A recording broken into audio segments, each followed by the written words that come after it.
So hey anime fans. The series name is What If Naruto Got Harem with Rwby. So let's start the series. Shadow Ninja enjoyed observing clouds, but Naruto never understood why. He lay on what he thought was Goshichuha's head, a rock surface, and looked up at the sky, detesting the whole thing. It was most likely related to his arm. His right arm, or more precisely, the one that was absent at the time. Yes. It might have been somewhat related to that. It didn't really disturb him that he was going to die here. He had no fear of dying, and it didn't appear that he ever would. Yo Naruto friend, you still alive over there? He saw his pal Naruto open an eye and look at him from the corner. The only acknowledgement he gives is a groan. It looks like we really did a number on one another, huh? Naruto hacked up blood onto the stone as a cough swelled up in his throat. He had a fresh reason to smile after a small portion of it had struck his companion in the face. He was happy that he and Death might work together to annoy his former adversary. He saw his friend glare, and he would have shrugged if his body had been sensitive enough. But hey, you are usually in this situation after fighting to the death. He heard his pal Naruto let out a sigh. You did it, Naruto, you beat me, remarked his pal, as his hair was being picked up and stirred by a slight breeze. You've won, it's over now.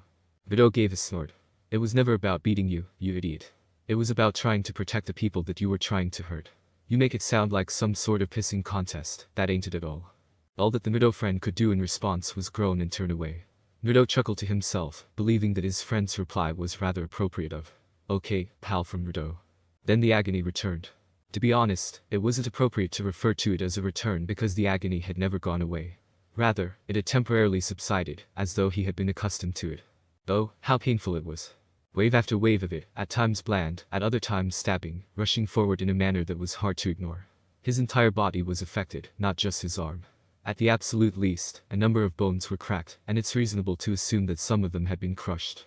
During the battle, one of his ribs had broken, causing it to splinter and pierce other internal organs. That was the most likely explanation for his bloody cough. That portion didn't bother him. It was not worth nearly as much to get spittle on in Naruto friend's face. There wouldn't be much more time now. Given that his and Naruto friend's arms were accumulating blood like broken well pumps, it was simple to conclude that their time was running out. Naruto had to make a decision because time was running out.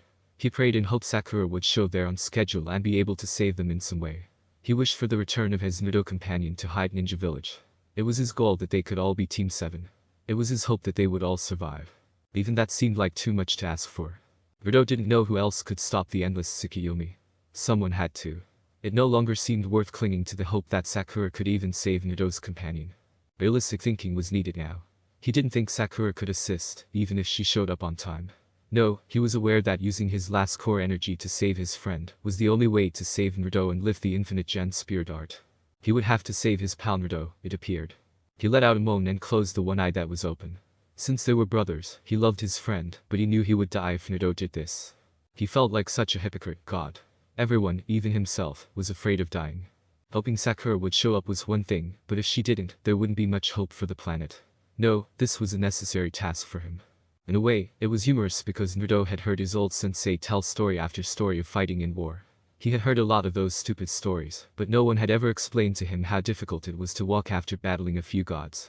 As he attempted to get onto his stomach, Naruto, the world's best ninja and the savior of the elemental countries, couldn't help but compare himself to a slug.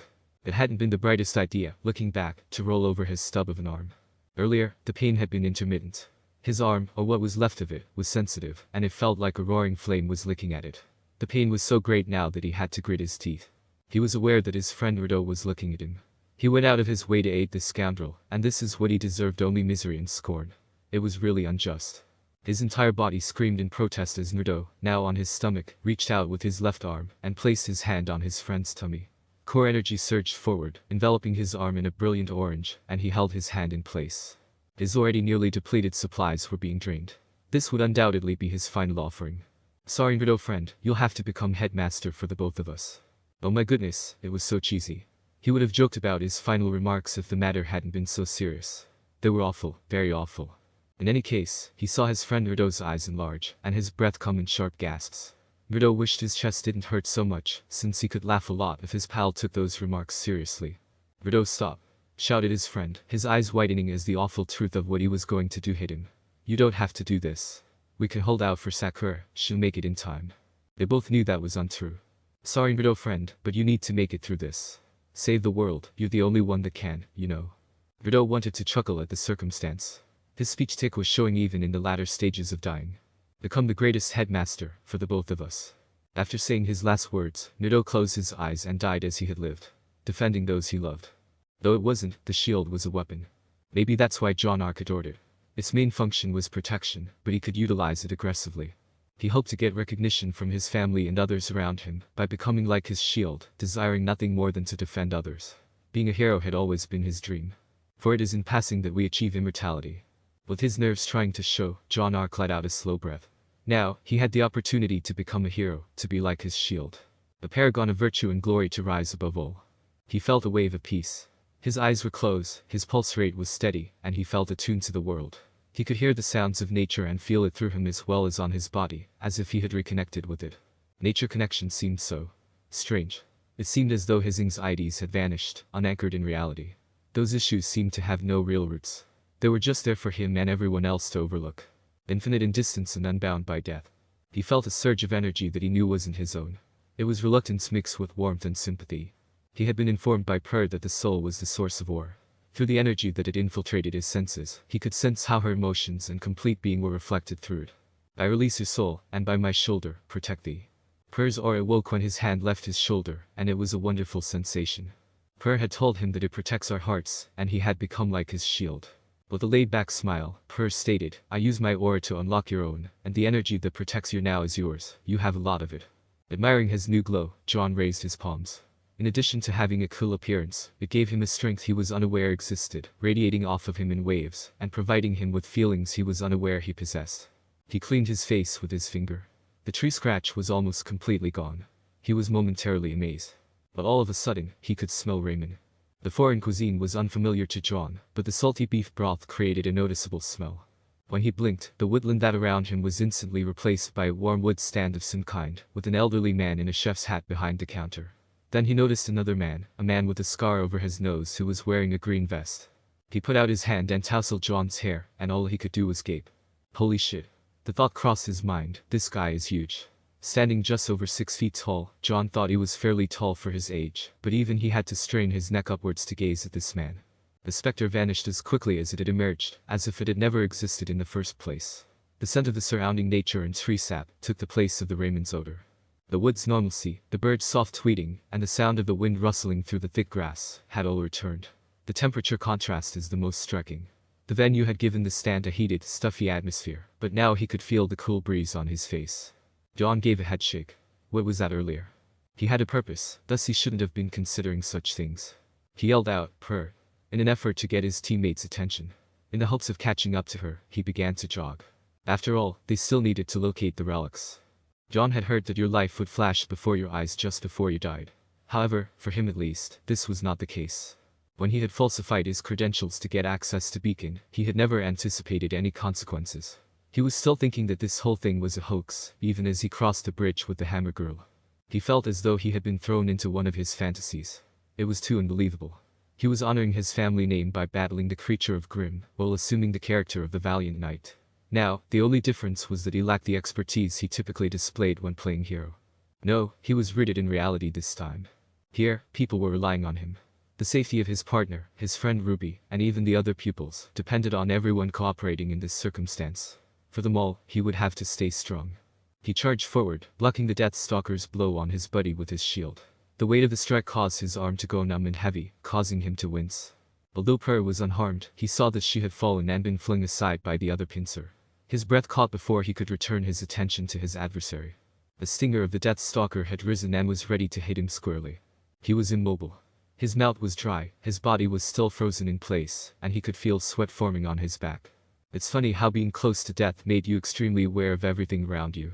All in a split second. He realized that he was alone, and that no one was near enough to assist him. $1 short and a day late. He was only a week away from home, and it didn't look like he would return. John had no doubt that his father would be pleased. Per's cry reached his ears. She was the most straightforward to distinguish. Even Ren and Nora had spoken to him, but his body was unresponsive. He was certain that there was no way to move because his muscles felt rigid and unresponsive. Never had time seemed to move so slowly. Hissing in the air, he watched the stinger approach him. It was his demise. John had heard that your life would flash before your eyes just before you died. However, for him at least, this was not the case. Rather, he observed the life of a person he had never heard of or known. Someone with the name Naruto.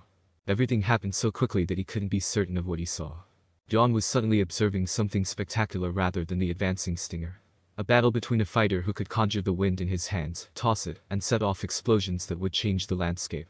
In a way that John wasn't sure anyone could, he witnessed the same warrior converse with the man who had endangered his house and show him forgiveness. He had heard the tale of Naruto, the utterly gutsy great ninja, after their wills had clashed. Was this the definition of heroism? Had his ambitions been a lie from the start? Reality returned as the vision came to an end. He was on the verge of death once more. His enemy's stinger is coming. The stinger approached, then vanished. His arm was extended, and the Grimm's appendage lay on the ground, thrashing frantically. John took a few moments to comprehend what had transpired. His body was filled with an alien energy. It had begun in the center of him and spread out through his blade and arm. Or wasn't it? No, this energy felt different from aura in a unique way. The new energy had felt unrestrained where aura felt subdued. Something altered as it struck his sword. The blade effortlessly cut through the Deathstalker's tail, severing it from its body, while the wind whirled about it in all directions. He was rooted in place as he stood. As if it had never existed, he had seen the light blue sheen slip away from his blade. He could only stand motionless, enthralled. Suddenly, he was unable to breathe. The Deathstalker he had forgotten about made its move and struck him, expelling all the air that had been in his lungs. He had been struck hard in the stomach by the blunt side of its claw, which had pushed all the breath out of his lungs and sent him flying onto the mud. John had never desired to get so close to the earth. It had never been a top priority for him. His whole body felt like it was on fire, his vision was blurry, and he was unable to stand. A magnificent way to end such a magnificent evening. His eyesight darkened abruptly. The sun was obscured by something. He was in the midst of a fight, that's right. John rolled away from his imminent death. Not a moment too soon. He was flung into a tumbling frenzy by the disturbance of the earth beside him. Legs trembling, he stood while Ren tried to call his attention. He called out, "Purr," in a voice that sounded strangely rough and scratchy. "Give Nora a boost." Suddenly, the plan had seemed to make sense. A wild smile stretched across Nora's face as Purr nodded. Their movements were in time. Purr lowered herself, allowing Nora to leap on her shield and project herself from it.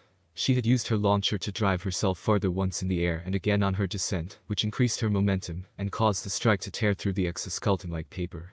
He looked at the screen and smiled to himself. He stumbled to his father's shield, picked it up, and strapped it to his waist along with his crossy moors. That fight left his entire body feeling ruined, his arm numb in a way he never imagined conceivable, and his legs shaky. However, they had managed to defeat a Deathstalker. John was still pleased of what he and his new companions had achieved, even after witnessing Rwby kill Nevermore in the most stylish way ever, her scythe tearing the Elder Grimm's head apart in a gory spectacle. He had severed Death's stinger and looked it in the face. It was quite the gallant achievement, John thought. He saw Ren fall to the ground beside him. "Wake me up when this is over." Yes, nothing out of the ordinary for this hero. Russell Thrush, Carton Winchester, Dove Bronzewing, and Skylark. The four of you retrieved the Black Bishop pieces. From this day forward you will be known as Team CRDL led by Carton Winchester. Gazing at the four youngsters he had placed on the same squad, Osmond paused. But that wasn't quite right, he thought. Since they were no longer boys. Now they were fighters. Hunters in training. For them, childhood had ended the minute they enrolled in this academy, and by the time they arrived in the Emerald Forest, they were certain to have done so. The only male son of the Ark family, John Ark, was the object of his attention throughout the entire voyage. When Osmond initially saw the shoddy false transcript on his desk, he was hesitant to accept John. However, he discovered who was phoning their way into Beacon after reading the name. He had increased his already significant bets and had essentially doubled down. He could imagine himself playing blackjack against the queen at some filthy casino, placing all of his weight on these two pupils. It may not have been the best course of action. There was no training for John Ark. However, Osmond was certain to earn his money's worth if he ended out like any of his forebears or even his father. His wager had paid off thus far. His gut instinct and first reaction had not been encouraging, but then the encounter in the woods had taken place. John Ark has barely managed to separate a Deathstalker's tail. Osmond was aware that a smile would have split his face at that very moment if his poker face hadn't been so strong. That was something he had never anticipated seeing in his life. Having a student with such an unknown talent was something he had never anticipated. After rejecting bright applicants, Osmond was relieved to have accepted the boy into Beacon. This ceremony had to go on, anyway. John Ark, Lyren, Purr and Echoes, Nor Valkyrie. The four of you retrieved the white Rwby pieces. From this day forward, you will work together as Team JNPR. As he turned to face the boy who had so captivated him during the initiation, a tiny smile appeared on his lips. Led by John Ark, Osmond had been unfazed by the boy's seeming astonished mumbling to himself. "Congratulations, young man. This time, when Ozpin watched Neko's girl smack her companion in the shoulder, causing him to stumble in a hilarious manner, the tiniest of smiles did tug at his lips. His focus shifted to the other pupils he would be forming a team with, or at least the one he was thinking about. When Rwby rose. He was uncertain about the dynamics of this team. Although they had collaborated effectively in the forest, he was certain that egos would come into play. He had high hopes that this team would succeed. He really believed they could. On their forms, the face of a team he had once instructed remained. It was a team he had formed that was similar to this one and had failed. He let out a little sigh. His right eyebrow twitched at the thought, but no one here knew his tells. This time, Ozpin would not repeat his mistakes. Even though he is a creature of habit, he refused to let a group that was so similar and so promising down again. He saw an opportunity here, and some of the strongest of the generation came together on this platform right now, between Mistral's champion and the girl with the silver eyes. An opportunity to complete what had begun so long ago. Ozpin was aware that he was assembling his crew, and that these 8 kids would be carrying heavy loads in the future. He hoped they would be prepared. He has witnessed both the emergence and fall of great teams. Being ready was essential. Multiple teams had been prepared for the tasks that were required of them. No, Team SDRQ hadn't. Perhaps things would be different this time. Lake Belladonna, Rwby Rose, Weiss Schnee, and Yang Xiaolong. The 4 of you retrieved the White Knight pieces. From this day forward, the 4 of you will work together as Team RWBY. He stopped, inhaled, and glanced at every member of this new unit down the row. One member would not mind what he was about to say. Led by Rwby Rose. A look of surprise appeared on each member's face. He saw their faces change one by one, each one revealing a different secret. It was almost unpleasant to witness, going from confusion with the young girl to more of an objection with the girl who was her partner. Witnessing pupils experience such things was never enjoyable. A sigh escaped his lips as he saw the girl's half-sister embrace her. He looked up at the moon through one of the many windows and said, "Looks like things are shaping up to be an interesting year." Sometimes he compared himself to the white, broken bowl in the sky. He was uncertain whether he would ever be able to put himself back together after shattering in a similar way. He had no choice but to keep going and hope that he had given the next generation a better future. Share his story with others in the hopes that they wouldn't make the same errors. In any case, this year would be at least fascinating. It was just a gut instinct, one of those instincts. This had been John Ark's situation when he had woken up, anyway. A tiny smile started to appear as he cracked his neck and stretched his back while sitting upright in his bed. This was far less boisterous than his house, even though he now had 3 housemates. John was certain that it was related to his sisters, or rather, the absence of them. The window in front of the room's lone desk, let in the first rays of dawn, and the background chattering of birds, produced a unique yet pleasant tune. But even in the dawn light, John had a strange feeling. Something was disturbing him, but it was difficult to pinpoint. The coolness froze the room as his eyelids closed and a shudder went up his spine, causing goosebumps to appear on his skin. What was that? What was causing him such annoyance? All other static faded into the background as the sound of birds grew louder and louder in his ears, the one sound creating tension, grabbing his attention, and demanding it in a way that shouted, "Look at me." Breathing suddenly became extremely difficult. A river was the first thing that sprung to mind. He was knocked around by the tumultuous waters, which pushed his head beneath the surface. Drowning. He continued to descend, breathing rapidly and his body heavy. He had no idea why he felt so alert and attentive. He had no idea why he was feeling this way, why his whole body felt tight and coiled. Why couldn't they stop talking? Birds chirping, birds chirping, birds chirping. And suddenly he was on the ground with his head hitting the carpeted floor, and his back hunched at an unnatural angle. He was in a trance, but he was able to understand what had happened once his breathing had stabilized. Well, that was not what he had anticipated. He checked to make sure he hadn't woken up any of his buddies out of the corner of his eye. John got up, trying not to make a sound, and headed for the restroom. It was fortunate that none of his team members were awake yet. He didn't want to wake them up. John didn't want to bother anyone, and he didn't want his friends to know about his breakdown. His fingers trembled as he went for the door handle, and he retrieved his clothes from the chest of drawers. He was thinking of only one thing. What on earth was that? He wanted to doubt it, to lose control, but he was unable to do so. Even though he shouldn't have been able to, he felt as though something was preventing him and making him maintain his composure. His face calmed, his emotions were controlled, and nothing he did revealed his true feelings. However, he was aware of his feelings, his fears, and the potential issues from the bottom of his heart. He was frightened by those ideas in a way he had never imagined. Throughout his life, his father had not given him much guidance. He had learned to accept the man's conclusion that John should not become a hunter. Never in his life has he felt so unsure. He opened the door, but even as he continued to move and proceed, he was still aware of his hesitation, his apprehension, and his general terror of the circumstances. There was no denying that John was worried about the future and its direction as he entered the bathroom, and the potential anxiety attack he experienced just moments earlier was not at all helpful. John shut the door and made an effort to decide that he wanted to move on and take advantage of the day. Even though it had been a difficult beginning, it was still a minor setback. He still had the whole day ahead of him. He remembered his father's wise words, which he had heard again, and they resonated with him once more. Really, son, what could possibly go wrong? It was a horrible day today. John Ark had anticipated this event. He had known from the beginning that this day would turn into something horrible. He had felt like way when he woke up this morning. He recalled sitting upright in bed and letting out a sigh so gloomy and hopeless that it was painful to recall. Was it raining? Gazing down at his blank notepad, John shook his head. He was unable to recall if he was telling the truth. It simply seemed appropriate. It also complemented his sulky demeanor, which was helpful. He appeared to associate the sound of birds with the rain for some reason. He thought of two statues etched into the side of a mountain.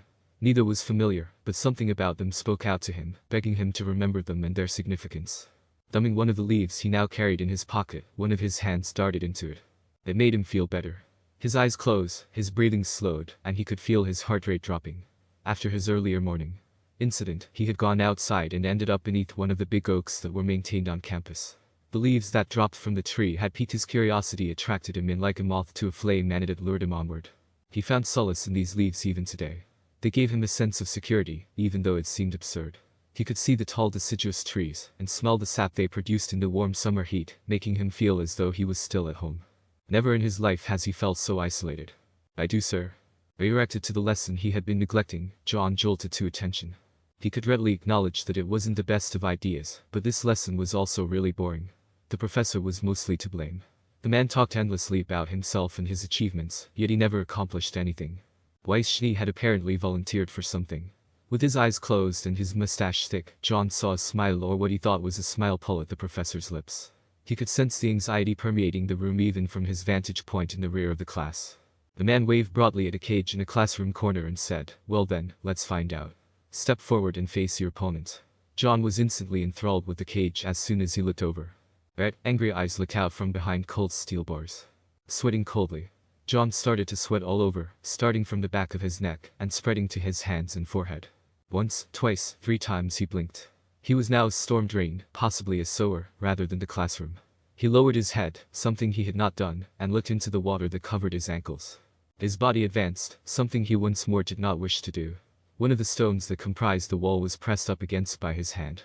The stone's smooth surface, the corroded pipe that ran along the wall, and most of all the sensation of impending doom and dread that seemed to permeate the air he inhaled, were all tangible to him. The voice was the most frightening aspect. It beckoned him in and urged him to approach in a whisper. The end of the tunnel was finally visible to him. John had never imagined that when people talked about it, they meant it literally, but here it was, right in front of him. John found himself ensnared in the embrace of the brilliance, which loomed like dawn on the horizon. It was dazzlingly bright.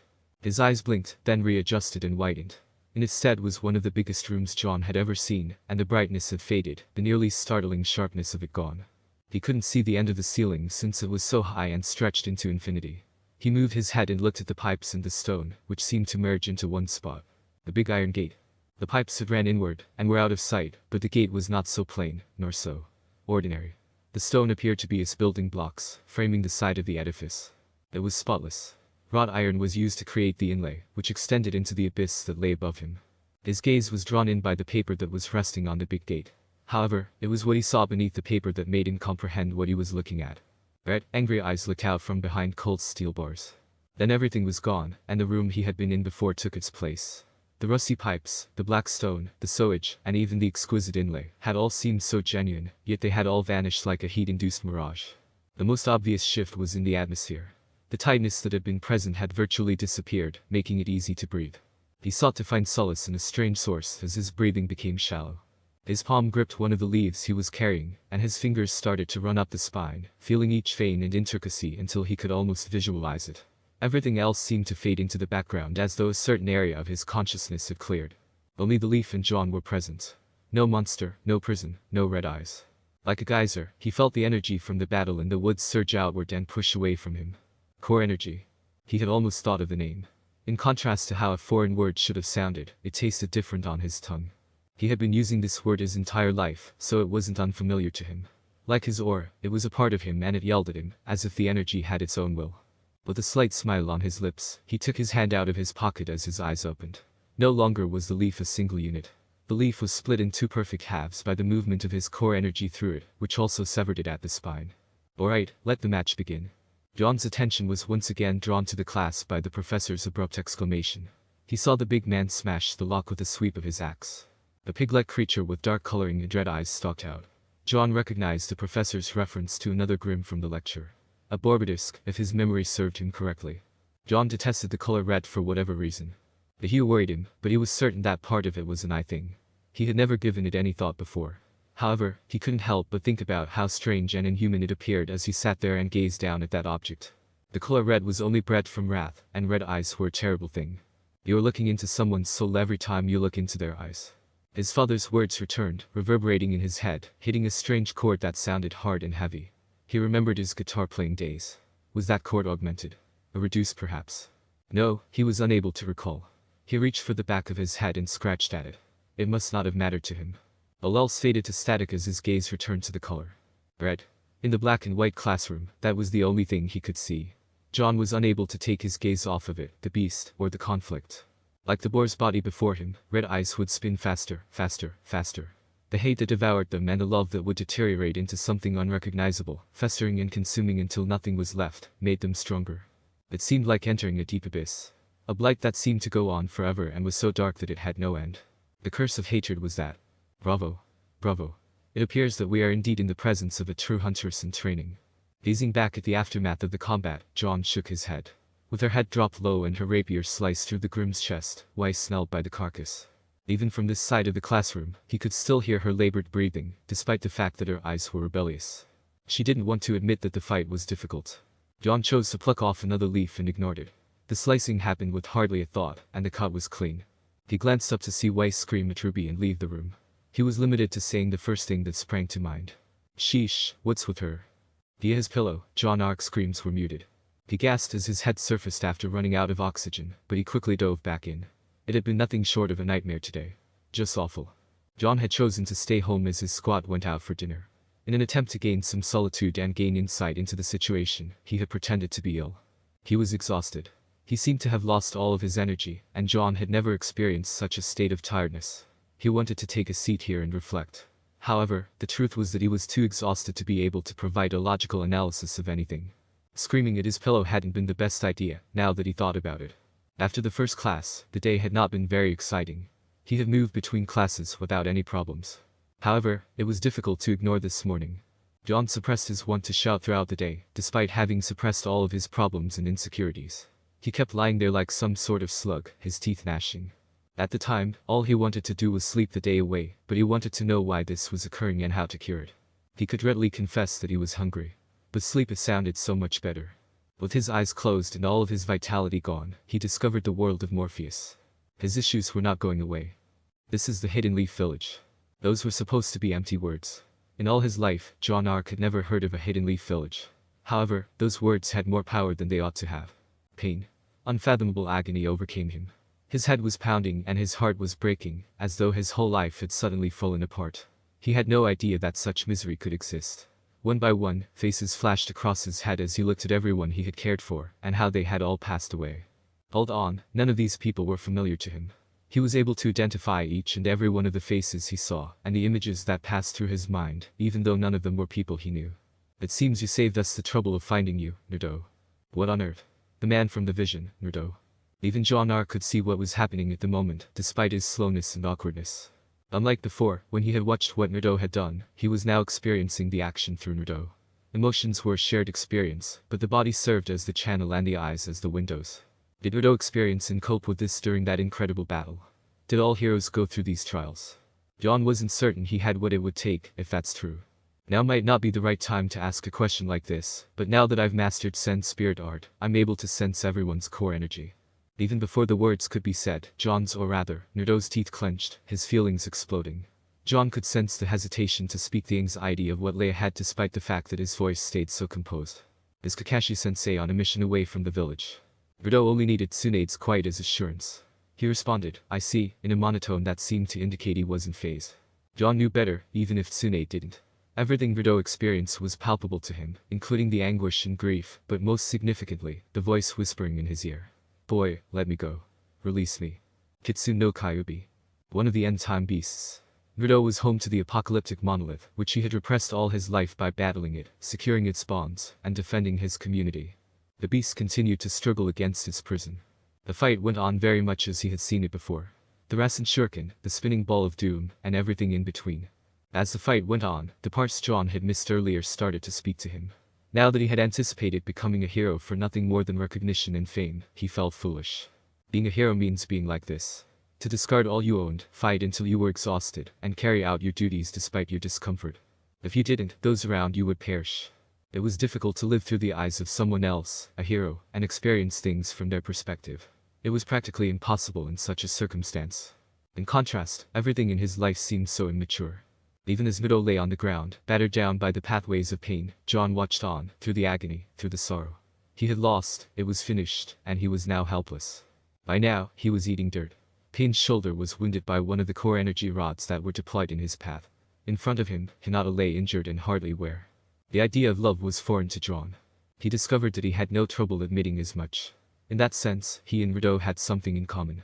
Neither of them had a deep understanding of closeness or love. It was so much more agonizing because of this. On the battlefield, Hinata, the girl, had surrendered her heart to him. And now, bloodied and bruised, she lay before him. Why? Rwby had questioned, his expression displaying a lack of comprehension in wide eyes. Not even he knew if he was talking about why she had taken the hit or why she had confessed her love. Maybe it was both, maybe it was neither. She smiled, her body damaged and battered, blood streaming down her forehead. Because that's my ninja way. The heartbeat neither said anything. Rwby felt his heart stop as pain used his inner energy to raise her. When she hit the ground, the Diva Path rag impalated her with a rod after lowering her, tossing her upward, and dulling her. John could tell that she was dead. No sound was produced, despite a slight breeze picking up from the wasteland that used to be Hyde Ninja Village blowing up dirt. There was silence. The world seemed to have become silent for Hinata. Fury. Bright as the midday sun, fiery fury, scorching as molten steel. The corners of the world folded along the borders as it turned white. The battlefield became extremely narrow, focusing on Hinata. Inside Rwby's mind, the cage that held his reasonable, logical, and acute subconscious was starting to disintegrate. This is not how it was intended to be. He hadn't kept her safe. A primordial roar replaced the silence as his vision faded. The room was black when the eyes snapped open. John took a breath. Out and in, out and in. His heart pounded like a hummingbird's wings, his lungs were on fire, and he had the impression that he was submerged. What was that? What had he seen? Scrambling out of bed, he made his way to the bathroom and shut the door. The door slammed and John winced, reminding himself that he was no longer at home and that his teammates were asleep. He found himself facing the mirror as the lights flickered on and the sink's water began to run. Other than his hair looking a mess and his eyes being red and bloodshot from lack of sleep, everything appeared to be alright. With a muttered curse, he grasped his head. There was a strong, loud throbbing that had started, like if someone were pounding a big drum close to his ear. His knuckles became white as he gripped the countertop with all his strength. He gazed at his own image. His labored breathing and the sound of the still running water were the only sounds in the room. He asked himself, what the hell was that? For the second time, and most likely the last. He reached for a hand towel and tossed it into the sink to soak in the chilly water. Perhaps it was some kind of tile, but the countertop looked good. He didn't know anything about these kinds of things. It had been so genuine, that dream. No, it was more than a dream, as he had already decided. The forest vision, the scene of his near-death experience, the nightmare he had endured all day. No, he was aware that there was more to this. He had no idea what that meant, which was the main issue. He wanted to shout, my God. He had to stop himself, since before he could finish the deed, one of his canine teeth found its way to his lower lip and bit down on it. He realized he had never done it before, but it was too late. But once or twice he had witnessed Naruto do it. He gritted his teeth. What the devil was causing these dreams in him? Prayer had begun it all in the woods. Sheed. His jaw relaxed, his eyes grew wide, and he collapsed back onto the toilet beside him. His hands were hazy, and all he could do was stare down at them as his legs became numb. Was he weeping? He raised his hand to his face. Yes, he was in tears. Thus, he sat there sobbing in a manner unworthy of a hero, but it made no difference. He wasn't a hero. He made fists out of his hands. Why did he have to experience this? Why had he been forced to go through this? It was unfair. Well, you know, that's just the way it goes. Not everything in life is fair. John wiped the tears from his eyes and glanced up. What was that? Who had said it? He focused on the individual in front of him after clearing his eyes. He had hoped his eyes had been deceiving. No, it hadn't.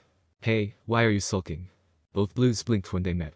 Minutes passed, but John was unable to talk or think of the words he intended to say. Are you just going to stare? Your parents taught you that staring is rude, didn't they? When Naruto, or at least his ghostly form, waved his hand in front of John's face, the ghostly figure was nearly invisible to John's naked eye. If John was telling the truth, that was a sight to behold. It was humbling to see the hero from the battle, the one he had witnessed through their eyes. Even if that hero was but a shadow of his former self. Hello? Is anyone even paying attention to me? Gazing at the faltering figure of Naruto before him, John blinked. A wave of peace swept over him, more serene than he had experienced all day. His hand moved to the back of his head to scratch it as a smile appeared on his face. I'm sorry, what was that? He was much too composed for the circumstance. It seemed as though John's thoughts didn't care that something about this wasn't normal, that something was fundamentally wrong. Naruto's ethereal form shimmered as he blinked, revealing the white tile behind him. Ah, you're paying attention to me at last, Naruto shouted, a smile tugging at his mouth. What on earth? So, now that I've got your attention, Naruto remarked, sounding like a warped ghost from a video game. What appears to be causing you distress? In a matter of seconds, the calm gave way to anger. John Ark stared at the manifestation of his nightmare with unfathomable rage. With the word practically spewing out, he asked, Problem. My problem is that you've invaded my life. My problem is that I'm seeing your memories. My problem is that I don't even know what the fuck is going on. His voice had become harsher, more demanding, as if it were carved out of stone, rather than rising as it typically did when he became upset. Naruto kept observing him. He didn't move, but his expression had hardened and grown solemn. I haven't done anything. You're just trying to avoid the reality that you're too scared to confront. You simply refuse to acknowledge it to yourself, but you know why I'm here. For as long as he could remember, John Ark had always thought of himself as level-headed and cautious. John Ark lost control in that instant. He jumped and his teeth gnawed at the specter, but it didn't matter because he plummeted through it and onto the chilly tile. John struck the floor with force. He turned and saw no sign of Naruto. It was as though he had never been there in the first place. With a muttered curse, John Ark got up and walked back over the sink. His throbbing head returned, and his fists gripped his skull. Low and heavy, as if the world were trembling with him. Never in his life has he felt so alone and so destroyed by nothing. This was the biggest mistake he had ever felt he had ever made in his life. Faking his way into this school was the most serious error he had ever made. He balled both hands into fists and smashed them down on the counter. Was this the penalty he received? Was this a form of punishment imposed on him for the transgressions he had committed by coming here? Most of all, he wanted to forget that this had ever happened, forget that his life had descended into such a mess and a pit so deep that he wasn't sure he would be able to claw his way out. He wanted to laugh and shout. Was this all he intended to do? John, are you okay? Purr's voice broke through the mist that had enveloped him. He saw that his fingers had dug into his hands, piercing his aura and causing them to bleed, and that his vision had cut away from the mirror and the blue eyes peering back into his own, which were strikingly similar to the ones he had just seen. They recovered sufficiently quickly. The sink continued to run. That stuck out in his head for some reason, though he wasn't sure why. He shook his head, looked back at the door, and attempted to grin. Yeah, I'm fine. Ha! Even he didn't think so. He was sure Purr would press the matter because his voice sounded so pitiful and weak. He was taken aback by the inquiry. Okay, John, just try to get a little sleep, will you? She had sounded so earnest, so concerned. Then he came to another understanding, one that he believed to be more serious than all the others. The knowledge that he now had a squad that depended on him. John was miserable. He could hear her footsteps, which meant she was back in bed. He was at a place where he didn't belong, but worse, his close proximity was endangering these people and placing his squad in a precarious position. He was unable to exit the school. How would they fare? It would be unfair for them to suffer any consequences as a result of his errors and falsehoods. Once more, Naruto's words replayed in his mind. I haven't done anything. You're just trying to avoid the reality that you're too scared to confront.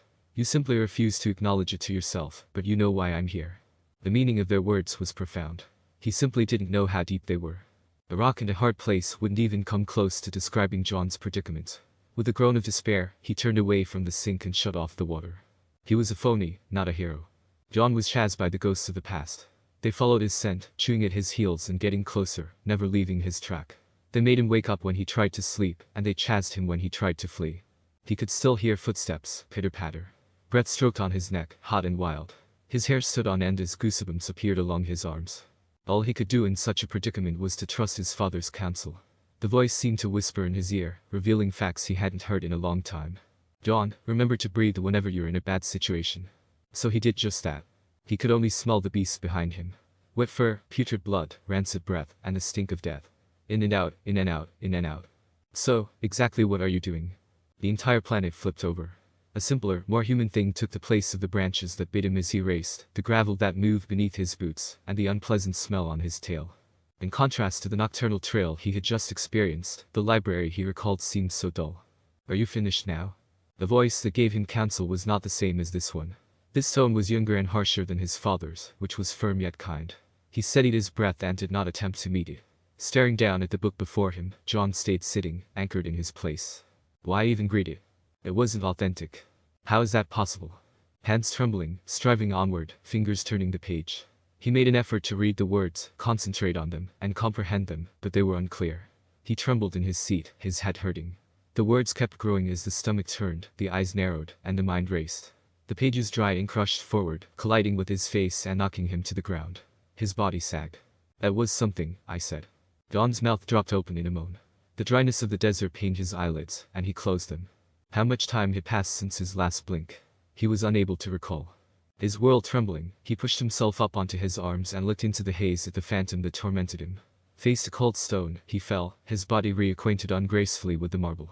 The hour was indicated by the distant strike of the library clock.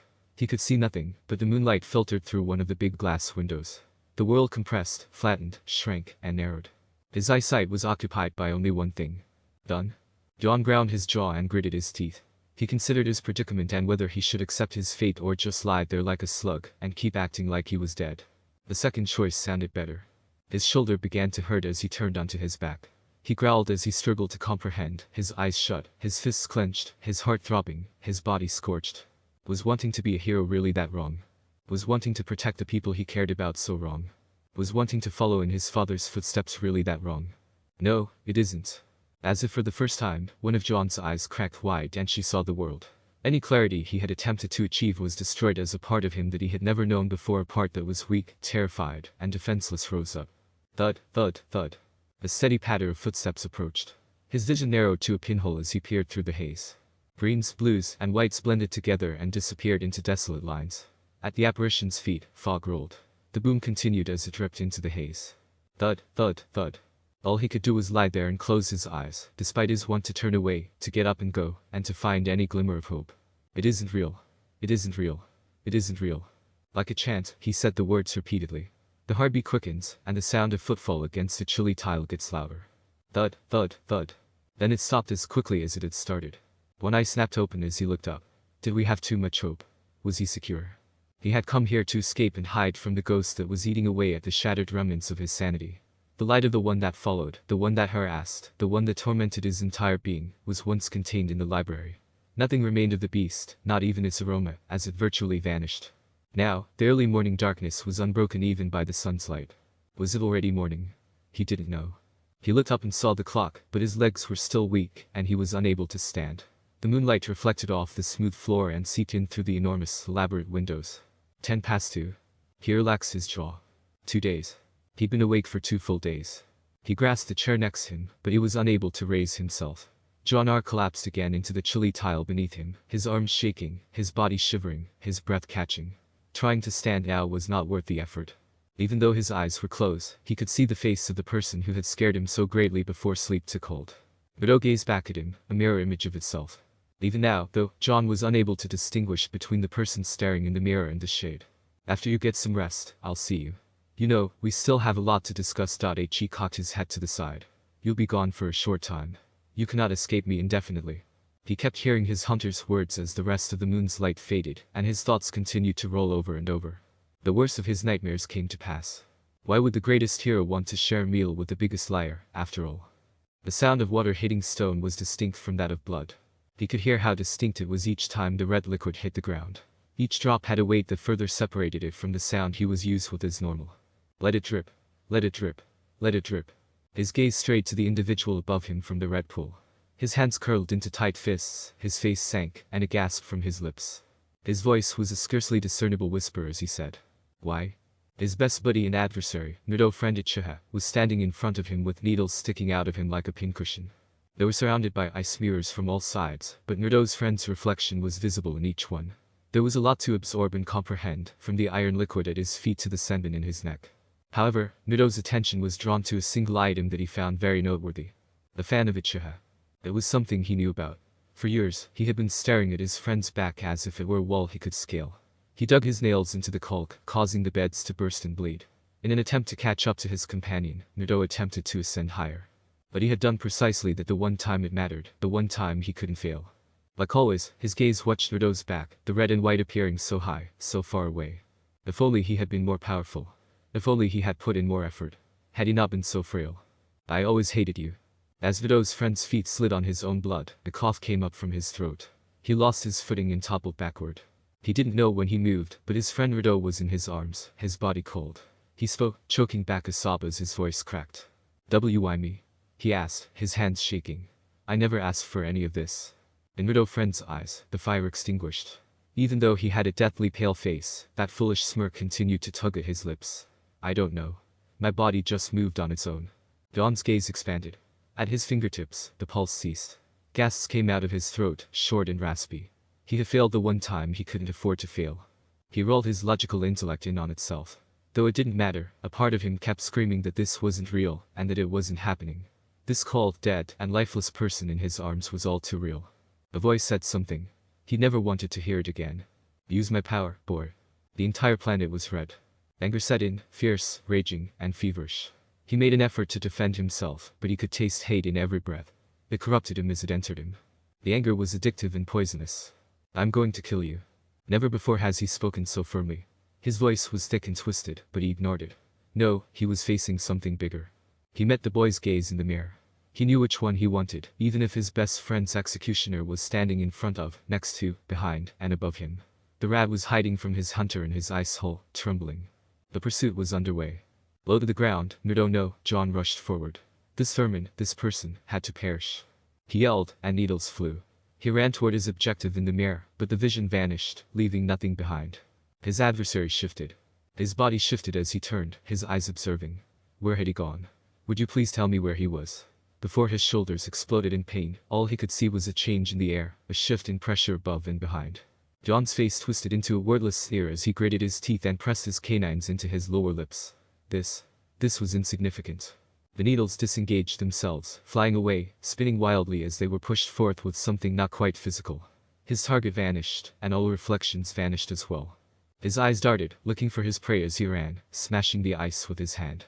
He had only a fraction of a second to avoid the overhead assault. He spun away and stopped his motion by slamming his hand on the ground. Before he could run back to his mirrors, his opponent's covered visage turned to face him. He had no intention of escaping.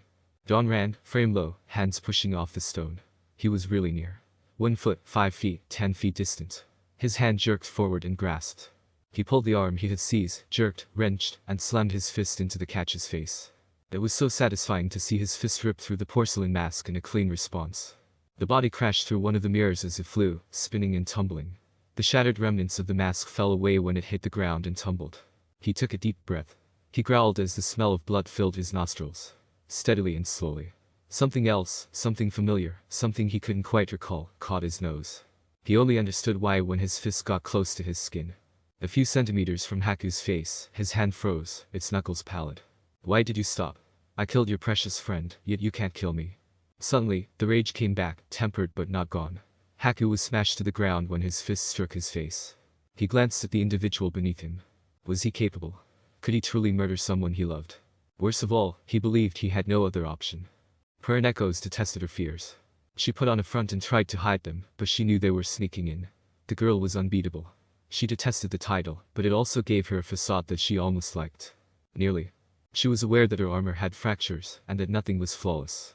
She was aware that hers was also visible. She ascended 2, often even 3, of Beacon's many stairs at a time, her heavy footsteps echoing as she went. She had just one thought as her feet carried her faster and faster, and her eyes flew back and forth, scouring the numerous corridors. Where had he gone? John Ark was where? Last night, he would never have entered. He never showed up, and she had waited. She had been up all night, but he had not shown up. At the time, something bothered her. The hallway in front of her grew thinner and narrower, as it stretched in front of her in an endless length. Her heart pounded as her legs pumped. At what point did she begin running? It was impossible for her to breathe. She came to a halt, stooped, on the verge of falling. She frantically struggled to grasp herself as her hands braced themselves on her knees. Breathe in via her nose and expel through her mouth. Do it again. She constantly used it to regain her balance before fighting, thus it was a well-practiced move. In a sense, it was medicinal and soothing. What could be more reassuring than an activity she had performed hundreds of thousands of times? After all, comfort came from familiarity. She would win this fight, as she always does. Her body bent upright and her back straightened. Her senses sharpened, her thoughts cleared, and her eyes opened. She was relieved to feel the air again. Her footsteps reverberated through Beacon's corridors as she pushed ahead. She would track down John. The matter was beyond doubt. She refused to let a rift develop between her new crew, which had just been together for a week. Never, ever. She moved quickly, but something didn't feel right. She could feel it as she moved down the hallways. It aided her and awed her. There was something almost eerie about the halls. The temperature dropped, but she couldn't tell what it was. Her senses became more acute, and her body tensed. She could taste the anxiety in the air, see the endless blackness, hear the disinfectant used to clean the tiled passageways, and smell it. A heavy object struck the ground. She moved without thinking or worrying. What was that noise? What just took place? It was louder, but still there when she heard it again. She paused in front of the library's massive oak doors. The noise. That was where it had originated. With a furrowed brow, she pushed the door aside that had already been opened. There was an abyss before her. Curling out, shadows soiled the tile, walls, and floors surrounding her, drawing everything into the endless emptiness like tentacles. Pearl gritted her teeth. The girl was unbeatable. She had no time for such a phobia as the dark. She took a step forward. As she walked around the library, the seconds turned into minutes. As she tried to acclimate to the dim nighttime light, her eyes darted back and forth. Then she caught sight of him. John Ark lay on the ground, attempting to get up, his body limp and lifeless. She could see him struggle, get up, and fail even from the other side of the room. Uncertain of her stride, she took a step forward. Soft, hesitant steps replaced the heavy hall footfalls that formerly filled the silent library. Something ate her as she tried to get closer. She tried to assist him, but something stopped her. John's eye opened and revealed a dazzling blue. But something seemed strange even now. No, something didn't feel right. The moon's light was thick on the ground, but she was shrouded in the shadow that stood in John's way. It was a chasm that separated them, as different as day and night. However, she sensed something hazy when he bared his teeth like a cornered animal. It jabbed, nettled, but she didn't get it. Her heart eased and his eye closed. What was the matter with him? She walked forward. 1 step, 2 steps, 3 steps. Per saw his visible eye open and then clamped it shut. It isn't real. It isn't real. It isn't real. More than anything, he muttered to himself as he talked. He lay there still, the words rushing forth, tumbling over each other. Per observed him. She raised a hand to her face and bit her bottom lip as Hayes' brow furrowed. John, are you alright? She whispered what she was saying. She posed this question, brought it up, and let it hang in the air, but she was terrified of the response, scared that he would even answer her.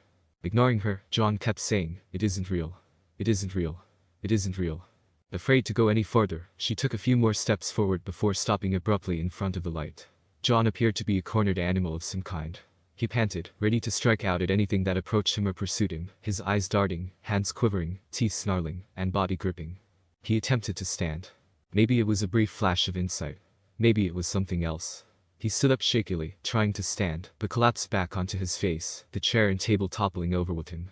Per wanted to assist, wanted to move, but something dark and alien to her suddenly became apparent. Fear. She never would have imagined that she would be afraid of John, her team leader. Yet here she was, hands trembling, knees locked. The distance between the two of them vanished as the moon's feeble light dimmed. His head struck the floor, and she stepped forward a little. His mind dimmed as his breathing slowed. John. She let out a breath she had been holding so tightly in her chest when she heard no response. She took his arm, put it around her shoulder, and stepped forward. Don't worry, John, everything will be okay. She had no idea to whom she was speaking. When she raised a hand to wipe away a tear, something nipped at her chest. She needed to stay tough, she needed to stay alert. She was, after all, unbeatable. Great ninjas are just tools. I didn't want him. I wanted his blood. I don't regret anything. The words replayed in John's head as he considered them. One idea crossed his mind as he gazed at the sword, which was buried, tarnished, and abandoned. Kubikurumch would rest atop this hill and, like its bearer, remain here forgotten.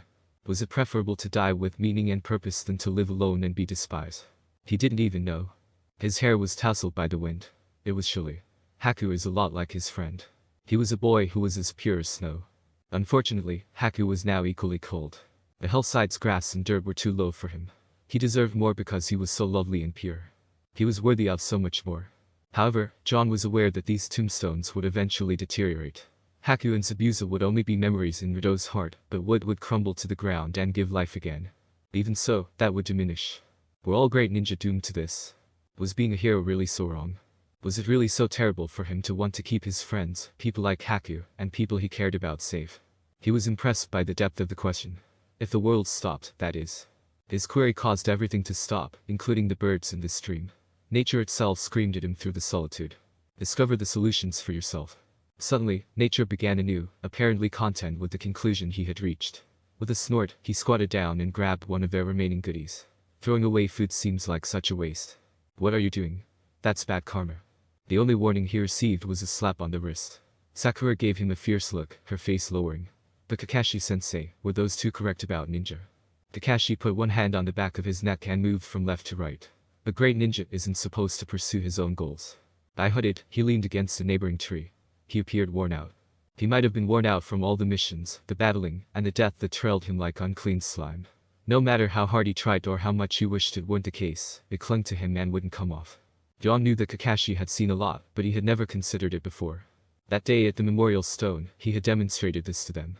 Perhaps Haku would still be alive today if John had taken his statements more seriously at the time. Kakashi stood up straight and looked at the grave. Becoming the country's tool is the most important thing, that's the same for the Leaf Village, he stated.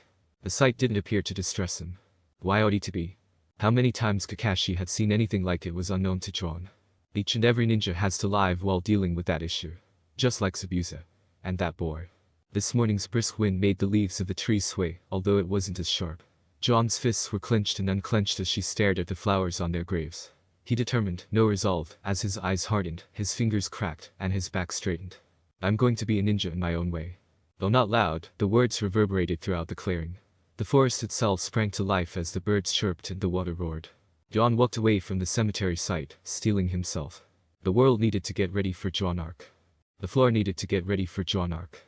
He was plunging one moment and floating the next in a sea of unending white. His brain rattled and jolted as his skull struck something solid, concrete, and hard. After the past few days, he couldn't help but think about how near he was to the floor, despite the slight pain. He would have to buy it a drink if this continued. He got up with difficulty. His feet were stone, and his legs were lead. His crutch was the wall, and he got up and climbed higher as his nails dug into the caulk. A sense of nostalgia may have been evoked by the white of the room and the red of the brick, but it wasn't a pleasant one. He detested the well-known ascent. He fought against the wall, grinding his teeth back and forth as he surged to new heights. With only the wall for support, he leaned back and faced forward. He fixed his gaze on the white tile. It was not the crimson stain he could not forget. It was not the white he remembered. Ultimately, even the sky had wept for Haku. It wasn't appropriate for someone to die so cold to the coldest of hearts, yet it had happened nonetheless. Heartstone was struck by taut knuckles. They were bloodied, shattered, and broken. What was causing his weakness? Why was he unable to defend anything? Why don't you take some action? It was a whispering voice. It had a familiar yet faraway sound. As his head hammered, pulsed, and throbbed, he remembered as he glanced up at the light. He recalled two past incarnations, one in which he had envisioned himself as a hunter and the other as a leader. But in both, he had battled for acceptance and for what he wanted but was never able to have. He was unsuccessful in both life. Although he wasn't Rwby, he now recognized their relationship. Why couldn't the other become a hero if the first did? He started to crawl after glancing down at the twisted skin on the back of his hand. John pulled himself along the wall, although Rwby may have left the graves of Haku and Zabuza. Foot by foot, inch by inch every motion pierced him. All he could think about during that time was his ascent and his transformation. It was a good beginning.